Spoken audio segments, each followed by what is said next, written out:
May I invite the... Yeah.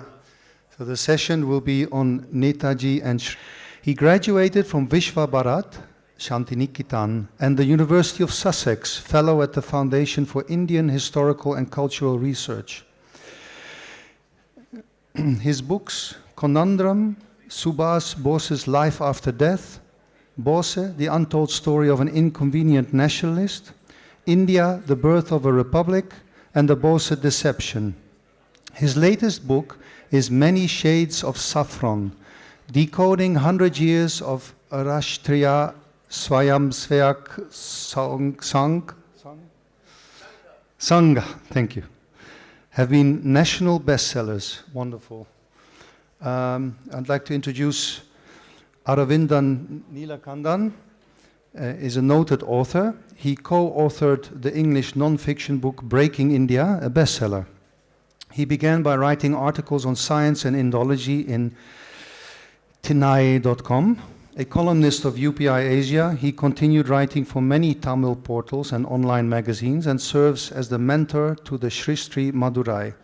Currently, he is senior editor in Swarajaya magazine and writes on science, philosophy of science, history, and evolution. Wonderful. Welcome. Thank you.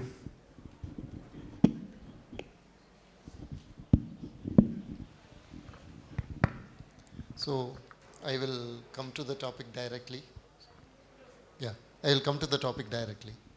He has written a book and he has been fighting for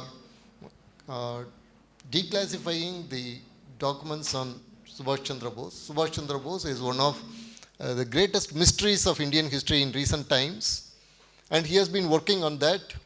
Almost he has dedicated his life to find out the truth. So I will directly go into this. Is this a conspiracy theory? Define conspiracy theory. Okay.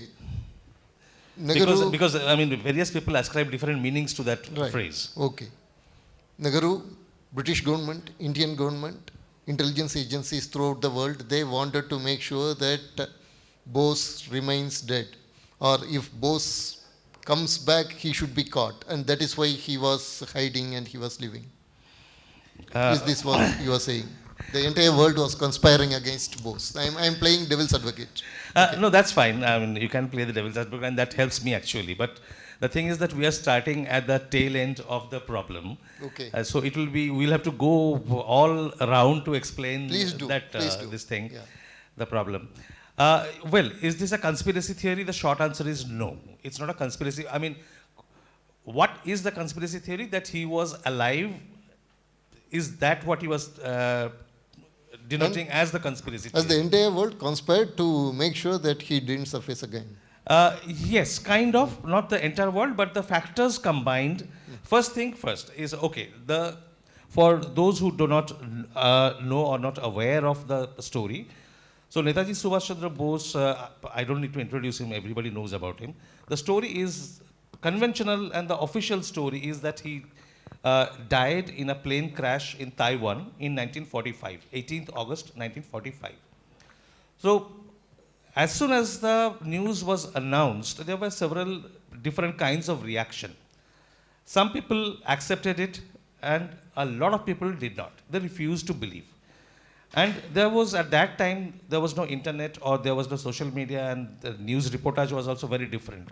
So it took time for news to travel and to get authentic information. So what happens in these situations, circumstances, is that stories keep building up. A lot of stories, fables, gossip, rumors, they kept building up, varieties. Now, the thing is, as time went by, from different parts of the world, from different people, different kinds of information started coming in. And gradually it was seen that that story of his death in the plane crash was not true. And that was, it took from 1945 till 2005, that is 60 years, it took to be established conclusively with the legal principles, with all sorts of evidence and everything. In 2005, it was established conclusively that there was no plane crash, and so therefore the question of his death did not arise. So you told it has been proved conclusively. Can Absolutely. you explain in a few sentences what exactly you mean by conclusive evidence? Yes, thanks. First thing is that whole claim of the plane crash and his death in it was based on circumstantial evidence and a few eyewitness accounts. Now the plane was carrying certain passengers, some of whom survived, and a whole lot died. The first thing which came to notice is that the plane was carrying two types of passengers. One set of passengers were going to Tokyo from uh, Ho Chi Minh City, which is now Ho Chi Minh City. It was Saigon at that time, and that's in Vietnam. And so one set of passengers were going to Tokyo, another set of passengers were going to Manchuria. All these were army officers, Japanese army officers. And Netaji and his aide, Habibur Rahman, were the only two Indians who were given two seats after a lot of negotiation, lot of haggling. Now, it was seen that all those passengers who were going to Manchuria, only those specific people had died, and those who were going to Tokyo, they had survived. A very clean, neat division. That comes across, but that's not evidence, that's something of an indicator. Now, there were no records found, no record of the plane taking off, no record of the plane crashing anywhere, and absolutely no evidence in the records of the hospitals in Taiwan where apparently the treatment was done. If somebody of the stature of Subhas Chandra Bose was treated in a hospital and he died there and was cremated, there has to be a paper trail, some sort of certificate, because all over the civilized world, the norm is when you are admitted and if a patient dies, a death certificate is issued. And without that death certificate, the body cannot be cremated. And those were the norms in Taiwan also. So nobody could find those records. The doctors who treated him, as well as other eyewitness accounts, they gave so much contradictory evidence. I mean, they were not only contradicting each other, they were contradicting themselves, because they were interrogated repeatedly a number of times by the British intelligence, by the American military, by the Indian intelligence, and later on by the commissions of inquiry set up by the government of India. And every time they sang a different tune. Their own versions did not match with their previous versions. So what happened is the doctors who treated, they gave contradictory information at different times. One doctor said, I issued the death certificate in the name of Chandra Bose. So Subhas Chandra Bose was shortened in Japan and in the Southeast Asian region as Chandra Bose. So he said, we issued a certificate in the name of Chandra Bose. Then the other person, the other doctor who treated, he said, I issued the death certificate, not that doctor. And then they turned around and gave a different version altogether in the subsequent inquiries. So there was absolutely no piece of paper available from there which named Subhas Chandra Bose or Chandra Bose or anybody. The date and the time of the crash were different. In what condition the passengers survived. Even where the plane was split open, it flew up to which height, and then how it crashed, where it split, how the passengers came out, those who survived, what happened to those who died on the spot. There were so many different accounts that it was impossible to form a comprehensive picture, a composite picture of what happened exactly. So that was one of the things. So Was there any crash on 18th August anywhere in the world? I'm coming to that. I'm coming to that. So what the latest commission of inquiry, which was set up under the orders of the Kolkata High Court in 1998, and the commission started functioning from 1995, and it continued its inquiry till 2005. It got the Taiwan government to send all the documents. So my friend and colleague Anujdhar, who we have been working together for the last 20 years, so he was a journalist at that time with Hindustan Times, and he had requested the Taiwan government. Justice Mukherjee followed up. They sent all documents, cremation records and all. Justice Mukherjee had asked for a few days before and after the date of the crash as to the cremation permits and all. So they sent for many more days. They sent probably 3 weeks data also. Nowhere there was any name of Subhas Bose. There was a name of a Japanese soldier. His name was Ichiro Okura. And except him, there was no record of any other death. Even those people who were claimed to have died in the hospital, there was no record of their death or their cremation. And those were very important people, very important names in the Japanese army. So if they had died, the Japanese government was asked that why is there no name of Bose?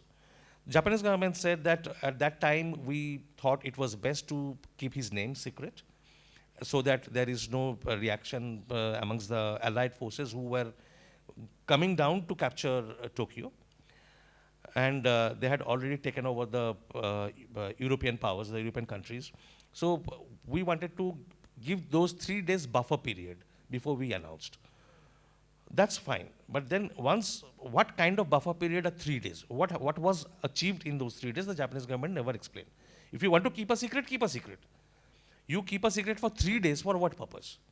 So that itself is a matter of questioning. The second is, if you have kept a secret and then you want to divulge the truth, tell the world the truth, issue the certificates properly. That was not done. So all these things put together with the critical analysis of the eyewitness accounts and every other sort of circumstantial evidence, the commission clearly showed, demonstrated legally, with legal principle, on the basis of legal principles, not any rhetoric or any assumption, that absolutely there was no plane crash on that day. There was no plane crash. So the question of Bose's death in a plane crash did not even arise. What you are saying essentially is that the Japanese government or a group of people inside the Japanese government faked the death of Subhash Chandra Bose so he could escape the clutches of the British. Absolutely. So the plan was, because it was clear, he had already been informed by the Japanese government that we are going to surrender. The Japanese government surrendered on 15th of August, and he was informed on the 10th or 11th of August that we are going to surrender, because he was an ally, a head of a state, so obviously he had prior information. But because he was working with the Japanese government, he knew much earlier that the way things are going, they are going to surrender. There is no other way open. So he had started working his way through to find an alternative, because the movement for India's freedom was not going to be given up just because the Japanese were surrendering. So as it happened, when the news was brought to him that the Japanese government is going to surrender, his reaction was laughter. And he told his team, his cabinet, that you see that we are the only ones left who have not surrendered. And definitely we are not going to surrender. We are going to continue with our fight. And we will have to find another front. We'll have to open another front. And now, the way he was a statesman, a diplomat, and his understanding of global politics, he had understood much ahead of anybody else there that which course the war was going to take. So it was actually from the end of 1944 that he had opened the channel for discussion with the government of the Soviet Union. And efforts were on, first through the Japanese government, so that he could be sent to Moscow. And when that did not happen, the Japanese government did not agree. He tried on his own. And the British intelligence reports show that he was able to establish contact with them. And there were rumors that he had gone to Moscow at the end of 1944 and had a chat with Stalin.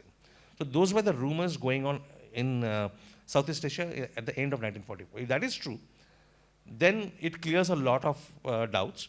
But otherwise also, his entire planning was directed towards moving to either China with the help of Mao Zedong, because he had positioned one of his key aides in Hanoi, which was a stronghold of the Chinese Communist Party at that time, of Mao Zedong, and they had Ho Chi Minh. So he was trying to open a negotiation with these two revolutionaries and also with Moscow. So the move was clear, the direction was clear. But just one point with reference to your previous question which you asked about the conspiracy. Now, one of the most vocal politicians of a country who claimed that he had never had any doubt about Bose's death was Pandit Jawaharlal Nehru. And he became absolutely sure of it, even everybody else doubted it. To the extent when he started announcing, we have seen office notes written by Sardar Patel that I don't know how he is so convinced, because the kind of reports that we have had, on the basis of that, we cannot say that he is dead for certain. And in 1962, 2 years before Panditji's death, Subhas Bose's elder brother, Suresh Chandra Bose, he was part of the first committee of inquiry set up by Pandit Nehru under great public pressure. He was not at all willing, but the public pressure was so much, he was compelled to do that. Now, Suresh Bose did not agree with this theory of Bose's death, his brother's death in the plane crash. But because Panditji was so adamant on that point, he wrote to Panditji that if you are so sure, please give me the evidence on the basis of which you have reached that conclusion. Panditji's letter is available now, we have got it declassified. It says that I cannot give you any evidence because we don't have any direct evidence. Our assessment is based entirely on circumstantial evidence. So it is our understanding. So on the basis of that just understanding and assumptions and just basically his way of thinking, that became the basis of the government of India's stand that Bose died in 1945. So whether you want to call it a conspiracy theory or something else is up to you, but that's what it was. This is very interesting. Now you said that, I'm audible, right? Now you said that Nehru was the leader who was very convinced about Netaji's death without any data. I want to bring in another one leader. Now I want to tell our audience, particularly the young audience, a very interesting thing about the author. It is that his grandfather and Pasumban Muthuramalinga Thevar were colleagues in the parliament. And when Pasumban Muthuramalinga Thevar started the Reformist Congress Party, the flag was hoisted together by Thevar and his grandfather. He was invited. He was invited. Yeah. He couldn't go, but he was invited. Right. Now the interesting thing is, it was Pasumban Muthuramalinga Thevar who said very emphatically that he had gone to China, he had met Subhash Chandra Bose, and he had come back. And he actually wrote a book called Subhash Visaranai Committee in Puratukal, meaning the falsehoods of the commission, exploring Subhas. And you know a lot about that particular aspect. Was there any truth in what Pasumban Muthuramalinga Thevar said? Because the impression here created was that the man was telling some kind of a nonsense fantasy. I cannot say on the basis of any evidence or any documentary proof that he was correct. But whatever we have seen happening around that time, there is no reason to doubt him, given his stature in Indian politics. And he was not getting anything out of telling a falsehood or misrepresenting the facts. So there was no direct, no vested interest in telling a falsehood. The way it happened is in 1946, when Panditji was, the first time when he was contradicted publicly, is where he was having a press conference where this topic came up. And one journalist asked whether Bose had died and whether Nehru was sure. And Panditji obviously was always sure about whatever he believed. He was never unsure of anything, not of himself at least. And so he said, absolutely, everything, we have all the evidence, we have all the information, and there is no reason to believe that Subhas is alive.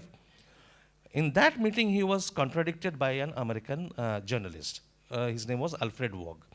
Alfred Waugh was integrated with the American military forces. And he was traveling with them throughout Southeast Asia, because he was at that time, he was a freelancer, but he was regularly reporting for the Chicago Tribune. For those who are in the world of journalism, they know the status and the fame of Chicago Tribune. It's a very well regarded, at least at that time it was. And he used to report for that. Alfred Waugh stood up in that press conference and said that I have seen Bose after the date of the plane crash in Saigon.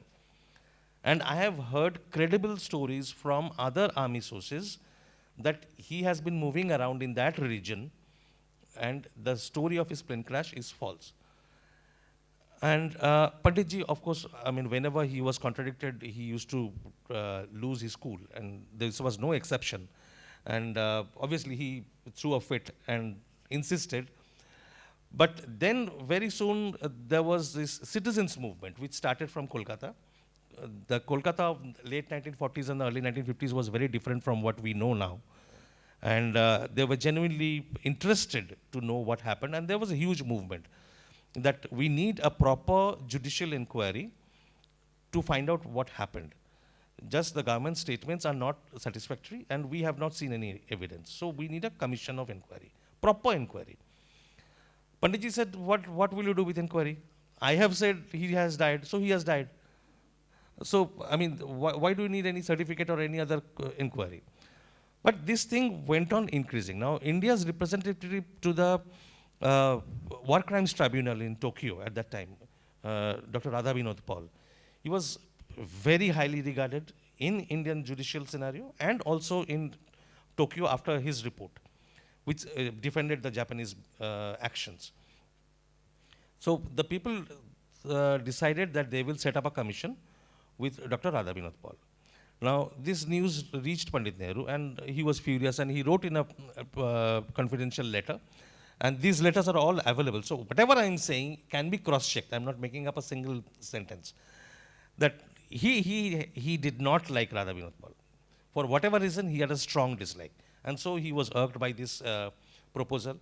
But then one of the persons who was involved in this citizens movement was Captain Shanwas Khan of the INA. So he was sent to Delhi, and he again put up the point that unless the government sets up an inquiry, we are going to form a citizens committee, and we are going to travel throughout the world and talk to whoever is required and get out all the documents. So under this pressure, Panditji set up a committee. But did not Shanwas Khan later change tunes and? Yes, I'm coming to that. So, I mean, unless I tell the story sequentially, it will not be intelligible to everybody. So, under pressure, Panditji set up this inquiry committee. Now, this was headed by Shanwas Khan. And whenever you want something to be done in our country, the sure-shot way of getting their loyalty is to give them a government post.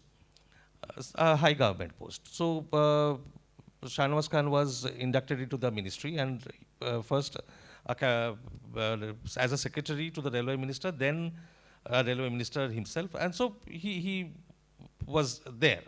The rewards were shown, and the committee functioned, and a kid, even a class 10 or 12 student, if he goes through the report and matches it with the eyewitness accounts and everything, he will be able to make out how forcefully or forcibly the witnesses' statements were twisted or tried to force fit into a foregone conclusion.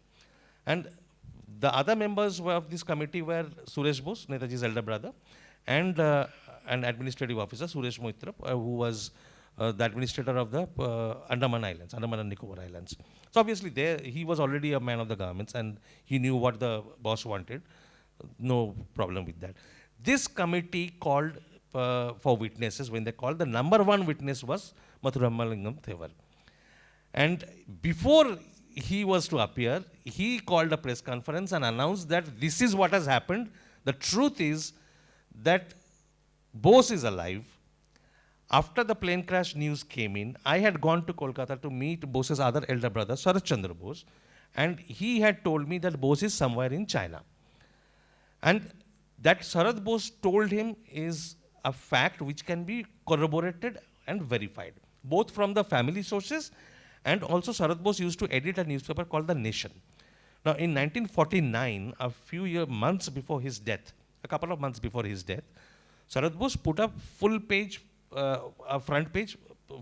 news that Bose is alive and is in raid China.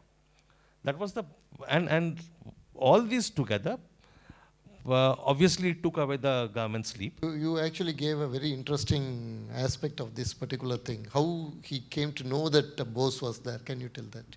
That particular letter. Yes. So this is a family story that when Mao Zedong came to power, Sarat Bose had sent him a letter of congratulation. And when the reply came, there was something in the letter, the response, which the elders in the family have told us that when Sarat Bose saw that letter, he had tears in his eyes. And he said, this is my brother's writing. This is my brother's language. He has to be alive. So that gave him the cue, and he continued with his own investigation, because Sarat Bose, when he had first received the information, he believed in the plane crash story. But he was a very well-connected person. He was well-traveled, well-connected, and very high in the Indian political establishment. So he had his sources, and he kept on getting information from different parts of the world that don't believe this story. There are many questions unanswered, and there are many instances of sighting of Bose. People have seen, people have interacted. So keep on with the investigation. And when the Vice President or the Deputy Prime Minister of Vietnam came to Kolkata in 1949, Sarat Bose went and met him and issued a public appeal that please bring back my brother. So, I mean, he was clearly convinced. If you talk to the current generation of the family, they will try to portray that Sarat Bose either believed in the plane crash story or he had lost his mind. So none of the elder generation in the family ever believed in the plane crash story. Absolutely nobody. Absolutely nobody. So this gave the clue to Sarat Bose. He sent Thevar, and Thevar went across the border. That's the story that he gave. He said, I went across the border. The government of India was well aware of it because I violated the laws. I did not go with any valid travel papers. I just went. I crossed the border. I went there, met him, came back. And the government knows it, how I went. So why don't you take action against me? But obviously, I mean, the Babus in Delhi were very worried, and they were shooting letters from each one to the other and what to do with this and all. So the best thing which we have learned from the British is, if you don't want an issue to get highlighted or get hyped, ignore it. Just cover it up. And that's what the Britishers used to do, and that's what we have learned very nicely from them. It was covered up. Now, can you give us a quick timeline of what happened after the plane crash, and who did he really come back to India, and how long he lived in India? Can you give us a quick timeline? A lot of people are going to find it very, very unbelievable. The way it happened, we don't know exactly what happened after the plane crash and how it went.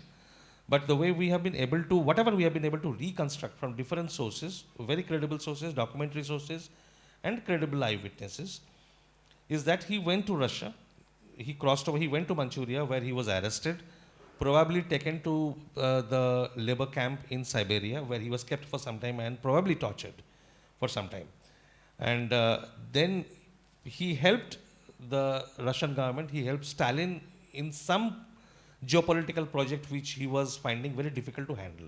He gave his advice, worked as an advisor and a consultant, and consultant is a new term, but probably gave his opinion and his solution, which worked. And that made the Soviet government's attitude towards him to change completely. And at the same time, India was moving fast towards transfer of power. And the Soviet government was very keen on getting their influence on the Indian subcontinent. So a lot of their agents were touring the whole country, sending reports back to Moscow as to who would be the best candidates for taking the charge of the country, who would keep the left leaning of the country intact. And Stalin had no love for Pandit Nehru. I mean, a lot of things which were later discovered by historians from the Asiatic Society are unmentionable in decent public forums, the kind of words that he had used. But suffice it to say that when the transfer of power had happened and our ambassadors went there, they were not allowed to even freely roam around in Moscow. The chief of that state did not even meet our ambassador. That's the basic courtesy, that when an ambassador arrives, he is allowed to present the credentials to the head of the state. Stalin did not meet India's ambassador. The first Indian ambassador that he met was Sarvapalli Radhakrishnan. Was Vijay Lakshmi Pandit, and after that KPS Menon. So, I mean, that was the attitude of the Soviet government, which actually changed only after Stalin was dead. Khrushchev took over, and that's when the attitude started changing. So, coming back to the timeline, this is a very theoretical and speculative timeline. The main stream is okay. We don't know the exact time, years, and all. What we have gathered is that Bose was sent to China to strengthen the ties between them, and there he became quite close with Mao Zedong also. And after that, he came back to India in around 1951-52, early 1950s, and lived in India at different places, but primarily in Uttar Pradesh, in the state of Uttar Pradesh, up to 1985. In September 1985, he breathed his last in a small town called Faizabad, which has now been renamed to Ayodhya. 16th September, correct.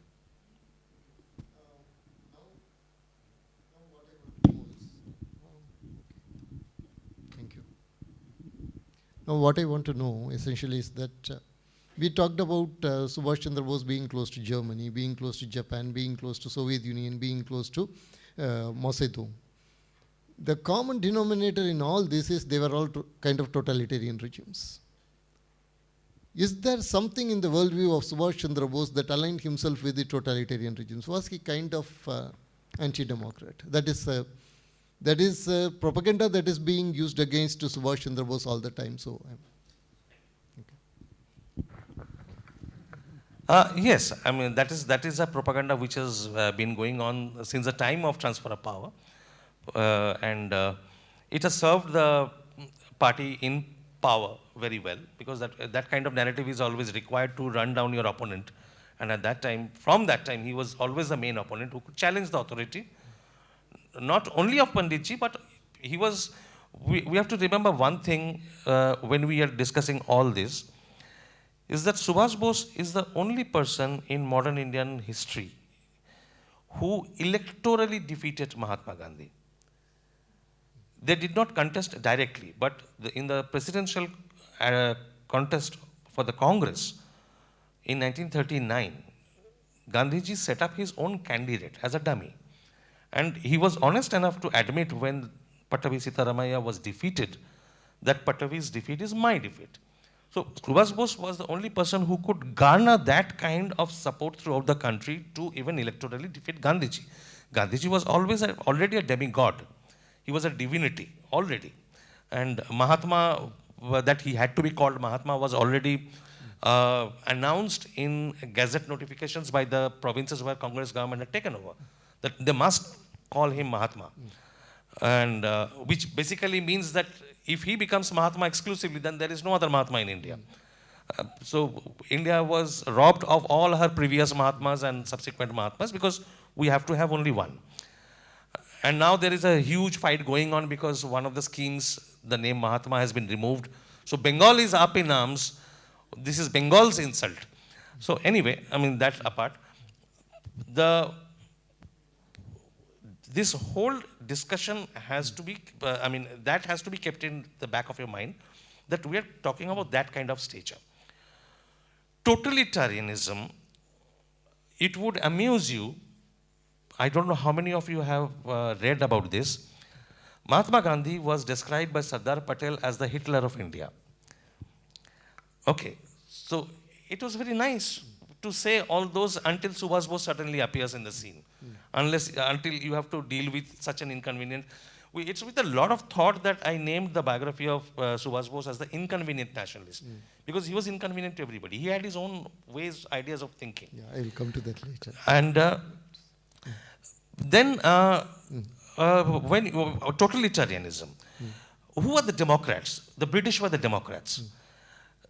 And when the world was started, according to Pandit Ji, that we must go on the side of the Democrats, because the Britishers were Democrats. Now, who were the fascists? Who were the authoritarians? Mussolini. Who put Mussolini in position of power? Mussolini was put in position of power by the British government, particularly the person who was responsible for the appointment and injecting rather Mussolini in that scenario was the person who drafted India's Constitution of 1935, the Government of India Act 1935, Sir Samuel Hoare. So he was a Democrat who had appointed an authoritarian, a fascist, but still remained a Democrat. In glowing terms, in Times of London, praise for Mussolini went from another Democrat. And that Democrat became a big friend of our first Prime Minister after transfer of power. That Democrat was Winston Churchill. That he could lead to the death of over 3 million Bengalis in 1943 did not bother us as much as the death of 6 million Jews in Germany bothered us. Because it's very glamorous to talk about European politics. It's very glamorous to talk about Hitler and he killed Jews. I said, there is this guy called Winston Churchill who killed 3 million of our own. Hitler did not kill a single Indian. Mussolini was not torturing Indians. They were playing their own politics in their own subcontinent. Why don't you mind your own business? But there is another one problem here, because we are right now in Auroville also. Sri Aurobindo explicitly identified the Nazis as a dark force. Yeah. Right? Yes. So this aspect is also there, and he supported the British war efforts also to an extent. Yes. So how do you reconcile this? There is no need to reconcile because there is no difference. In politics, there is no permanent enemy or permanent friend. In politics, you don't go for morality. You look for self-interest. Very interestingly, in 2014, before the 2014 elections, one of the main slogans which was resuscitated by Narendra Modi ji was India First. That India First slogan actually came from a 1939 speech of Subhas Bose, where he clearly said India must think of her interest first. What is happening in other countries is a matter of their internal politics. Who are we to moralize and judge them? It's not our business what they are doing. As long as they are supporting us, as long as they are supporting the cause of Indian freedom, we will take their support. And did that make the German people or the German establishment his friend and the British people his enemy? No. He had great friends amongst the Britishers, and he was one of the first person to stand up against Hitler's government, because this is another link which a lot of people are not aware of, that when he was sent to exile, when Bose was sent to exile in 1933, and he is stepping into European soil, it's just a couple of months before that Hitler has come into power. So he is facing the raw force of the new government. And when Indian students were victimized, he was the only person, only leader of national stature who stood up, fought for the Indian students, the Indian industrialists, wrote stinking letters to the German government. But that does not mean that if you are getting help to liberate your own country, you will not take their help. That does not mean that you are giving them a certificate. Let me just give me two instances to make this point clear.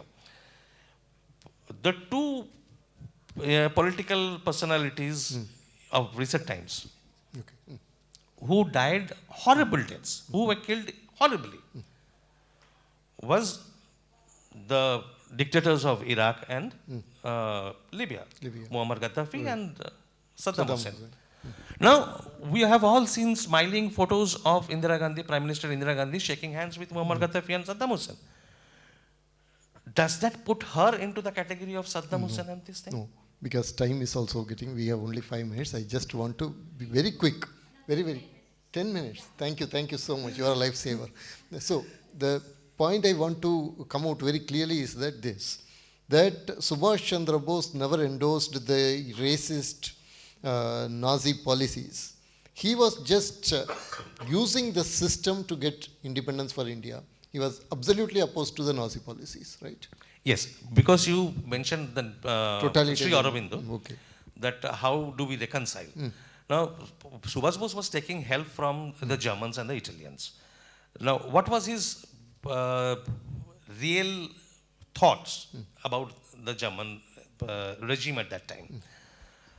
One account we get from a Jewish couple, a young Jewish couple who was living in Berlin at that time. And they happened to, this I'm talking about around 1937, 1937. And they happened to meet Subhas Bose accidentally. So the lady, Kitty Kurti, she later wrote a book. And she recounted in detail about what kind of man he was. And it was also instructive how she found him at the first impression. She says that, she wrote that, I was walking around the marketplace. And then I suddenly see this tall man smiling at me with the face of a Buddha. And the first sight struck me so much, that peace, calm, as if he was a yogi. So, and then we struck up conversation, and then he taught me about Indian metaphysics and the spiritual system, the schools and everything. A lot of things happened. Now, if he had a rancor against anybody, he never had any rancor against anyone. These two were the couples who were advised by him that these are mad people who have come to power. It is better for you, you leave Germany and probably go to the US. That was his advice. While at that time there was a notorious character in the Northwest Frontier province in the Afghanistan region called the Fakir of EP. And he was somewhat like our own Osama kind of character. And very well known, but exploited and utilized by everybody who wanted to control the politics of that region. But he was a crackpot and everybody knew that. So when Subhas met Hitler for the first time, he comes back and tells his colleagues in Germany of the government in exile that this fellow is a European, a German version of Fakir of EP. He is mad. I mean, it's impossible to go along with him, but what choice do we have? Right. And now, the final question. Had Subhash Chandra Bose been in power, would have been hyper-secular, or would have been more cultural nationalist, or, and then what kind of relation he had with the Hindu nationalists of that time? So, all this. We have come to a time where we prefer to look at every problem in binary terms. Left and right, good or bad, black and white. Subhas Bose was a unique character who combined economic leftism with cultural rightism, cultural nationalism. I haven't come across any other leader who could articulate both sides so well.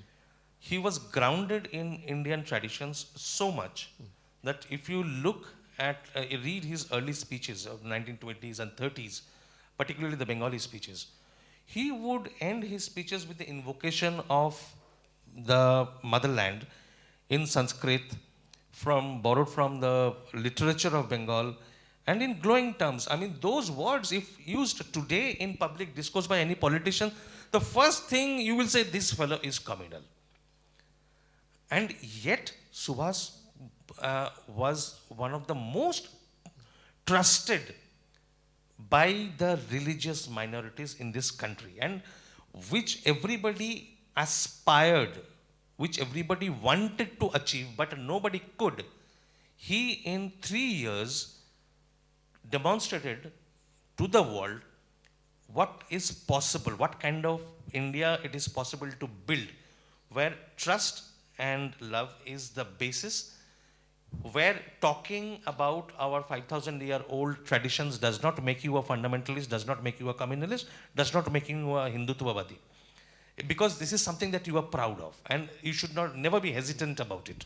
And you talk about it. That does not mean that you have to talk ill about somebody else, but why shouldn't you be proud of your own heritage?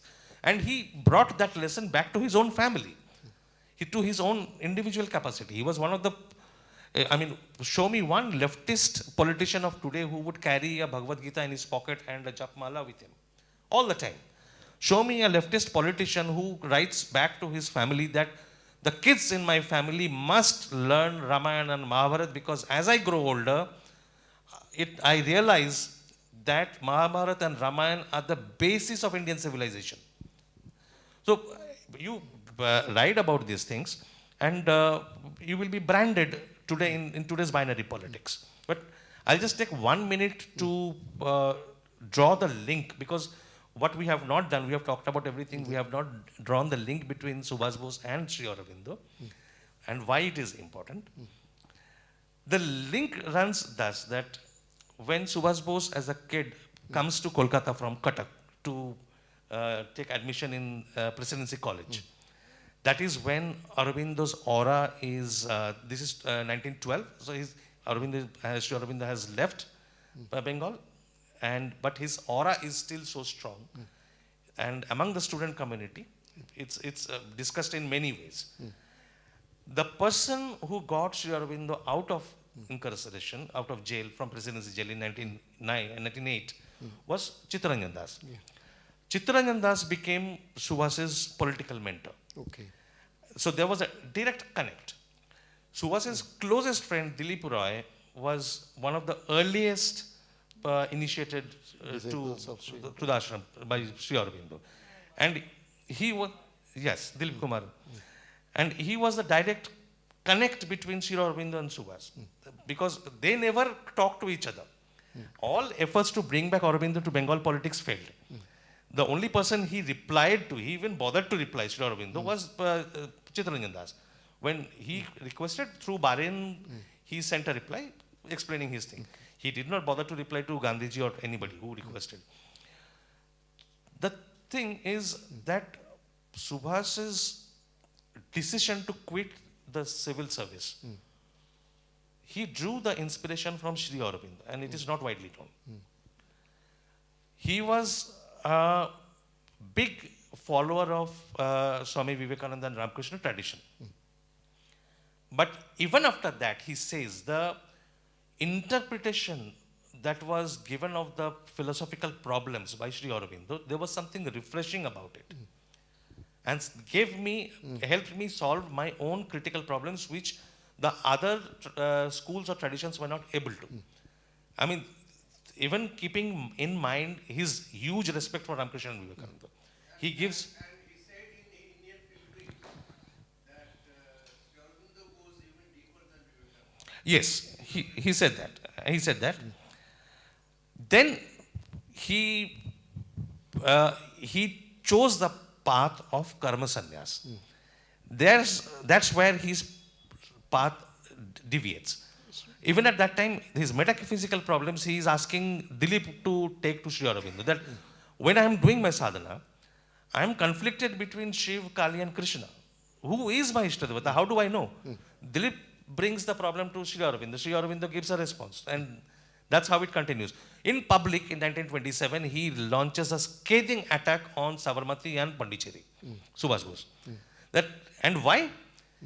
Because his closest friends, who were in that same group which was being brought up by Deshbandhu Chittaranjan Das, Dilip Kumar, Anil Baran, they have moved to the zone of spirituality. And he says, I can't tolerate their loss. I mean, this is such a loss for our movement. How can they think that just sitting in silence and contemplating about the higher being at this time is going to help us? So he took it as a personal affront. It created a lot of bitterness, which was resolved later on through the mediation of Dilip. But it was both. I'm just trying to show the influence, both positive and confrontational, were there. In Subhas's life activities, in his spiritual thoughts, Aurobindo was always a big presence. And that is something which is, because we tend to focus more on the Ramakrishna Vivekananda tradition, this part does not come up so Okay. much. And that book, Synthesis of Yoga, which he carried throughout, it was in Gurnami's collection. Those books, all kinds of books were theirs, but this is, I'm quoting from his own autobiography, which he has written himself. So, the, and what we could not touch upon is the phase after he came back. Yes, exactly. That is with what I want to end this particular conversation. So, I will just give the similarity, why he chose the path of karma sannyas as long as he was in public life. And he explained his position in one of his letters to one of his nephews. In a way, he actually abided in the same Sri Aurobindo position, Sri Aurobindo way of looking at things, taking a break and sitting silently, which he criticized earlier. Because if he became the Bhagavanji in As later long days- as he lived, as long as he was in public life, his idol was the Aurobindo till 1909 or till 1910. So who had merged politics and religiousness or religiosity or spirituality, whatever you call it, very nicely. So he was going along with both streams. Subhas wanted to do that in his own public life, as long as he was in public life. Once he chose the path of sannyas, he took sannyas properly, formally. Then we find the similarity with the thoughts and ideas of Sri Aurobindo and the person who I find it, the name is very distasteful, Gumnami Baba. It was given by the local UP press, not by anybody. And in absence of another name, that epithet was given. But then, unless and until that phase comes out and is debated more widely, and if that is done, we are going to discover a lot more about the trends of spirituality in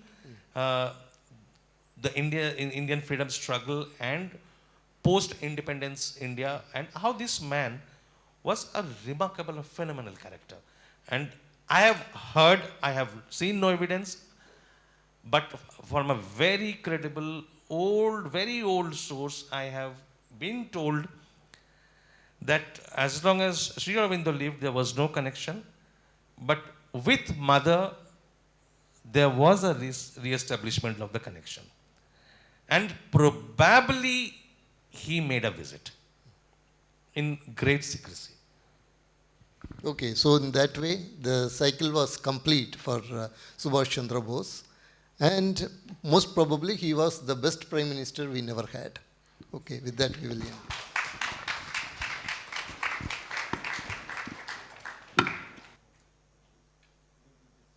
Thank you. With a bit more time, we have so many beautiful stories. We learned so much.